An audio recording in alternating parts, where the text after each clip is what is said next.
আমি আমার প্রিয় মন্ত্রার জন্য একটি সোনার উপহার বেঁচে রাখি আমার ভবনে মনের মতো। মহারানী আমরা তাহলে আছি, মহারানী আমরা তাহলে আছি, আমরা তাহলে আছি।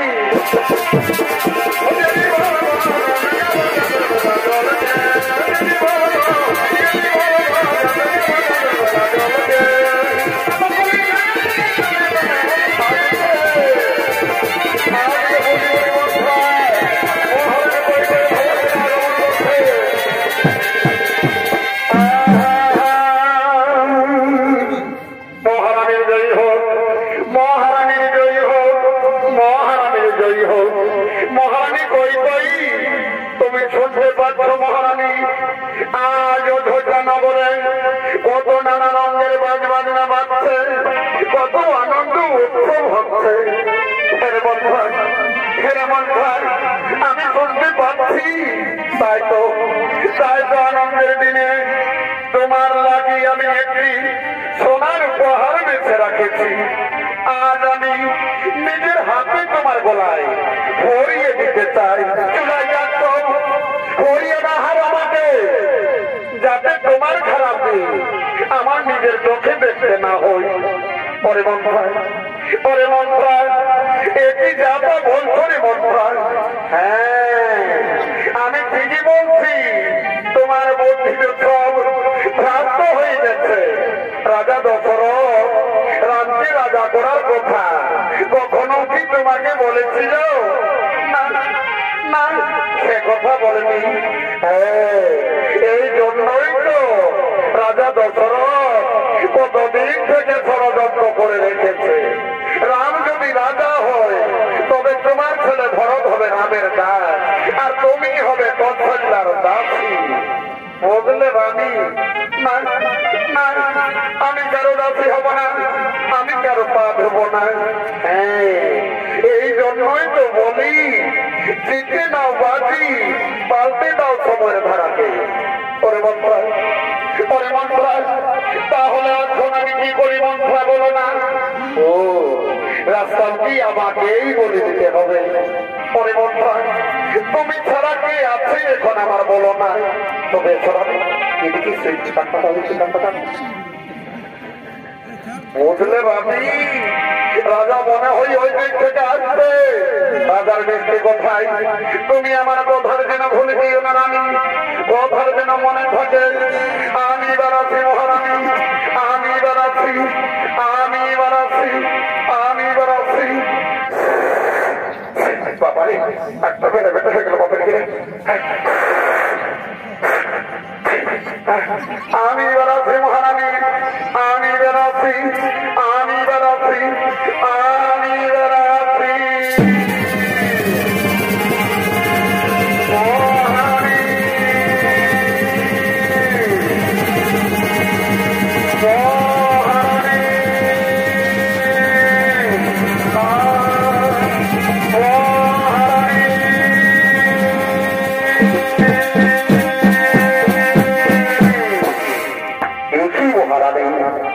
আর তুমি আনন্দের দিনে নিঃসন্ন বদনে মাটিতে পড়ে রয়েছ।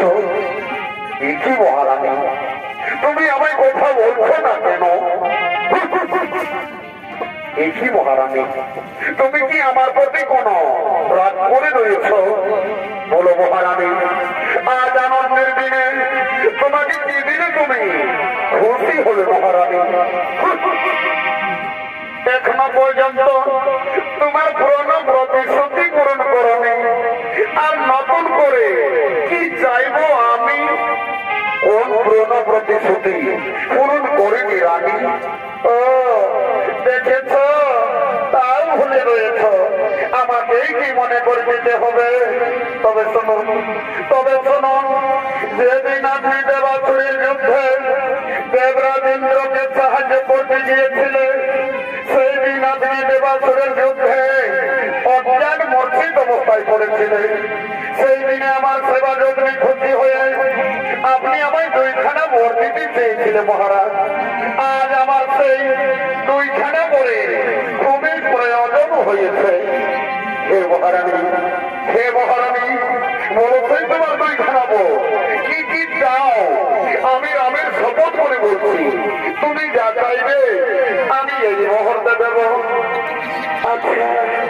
আগে এটা চাইবো না ওটা চাইবো?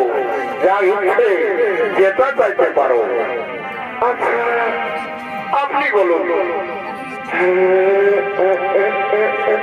এটা এবারে বলছে রামের জায়গায় আমার পুত্র ভরতের হোক, এই অযোধ্যা নগরে তার রাজ্যাভিষেক। আর এরপরে বলছে আজ থেকে কৌশল্যা পুত্র গ্রামের মণি ভেসে চক্র লক্ষর বন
বুঝতে পেরেছি আমি নিশ্চয়ই কোন ঘর অপরাধ করেছি, যার জন্য আমার পিতা আমাকে কথা বলছে না। ভগবান, ভগবান জননী, আপনি আমায় বলে দাও মা, কি হয়েছে আমার পিতার, যে আমার পিতা আমাকে কিছু কথা বলছে না। শোনবে না, শোনবে তোমার পিতার কি হয়েছে। তোমার পিতা আমাকে দেওয়া বচন হারায়, এই জন্য তোমার পিতা তোমাকে কিছু কথা বলতে পারছে না। কিসে বচন মা, যে আমার পিতা আজ মুখ ভরা চোখ নিয়ে এই মাটিতে পড়ে রয়েছে। শোনবে না, শোনবে সেই বচনের কাহিনী। আমি তোমার পিতার কাছে 2খানা বই চেয়েছিলাম, আজ আমি সেই 2খানা বই পেয়ে নিয়েছি। একবারে হলো আমার পুত্র ভরতের এই অযোধ্যানগরে তার রাজ্যাভিষেক, আর একবারে হলো আজ থেকে তোমার মণি ভেসে 14 বছর বনবাস। ও এই সামান্য কথার জন্য আমার পিতা আমাকে কথা বলছে না। ভগবান, ভগবান জননী, যাবার সময় আমার প্রণাম গ্রহণ করুন মাতা। আমার পিতার দেওয়া বচন যেন আমি পালন করতে পারি মা, আমি যেন পালন করতে পারি। ওগো পিতা, যাবার সময় আমার প্রণাম গ্রহণ করুন পিতা। আপনার দেওয়া বচন যেন আমি পালন করতে পারি পিতা, আমি যেন পালন করতে পারি। আমি আমার মাতা কৌশল্যার চরণে প্রণাম জানিয়ে আমি 14 বছর বনবাসে যাব। পুত্ররা,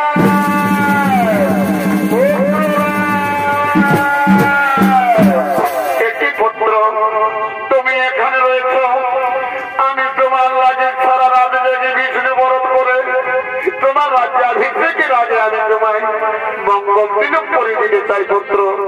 এই নাও আপনি, এই নাও, এই নাও মঙ্গল তিলক। পরে পুত্ররা তুমি আসনে বস, আমি তোমার লাগি এক্ষুনি বিষ্ণু বরদের ভোজনে দিচ্ছি বাবা। একই পুত্র তুমি আসন গ্রহণ করছো না কেন? না মানা, আর যে আমার আসন গ্রহণ করার কোন সময় নেই মা। আমাকে যে পিতৃ সত্যবোধন পালন করার জন্য এক্ষুনি 14 বছর বনবাসে যেতে হবে মা।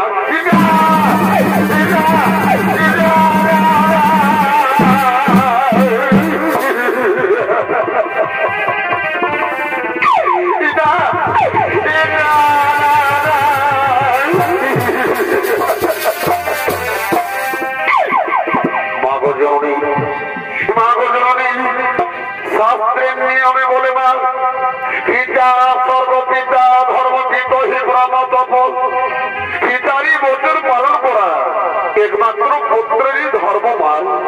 তাই আমাকে পিতৃ সত্যবচন পালন করার জন্য আমাকে 14 বছর বনবাসে যেতেই হবে মা।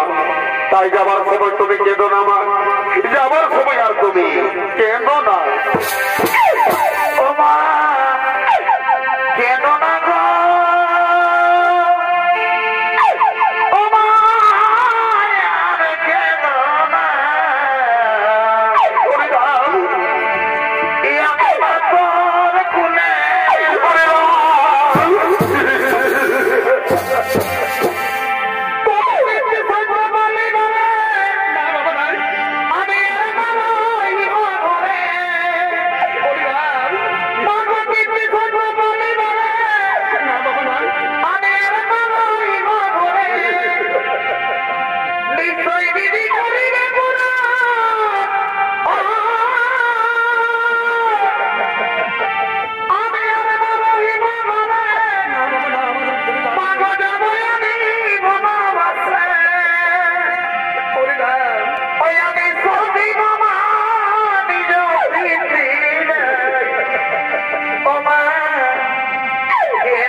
যাবার সময় আর তুমি কেন না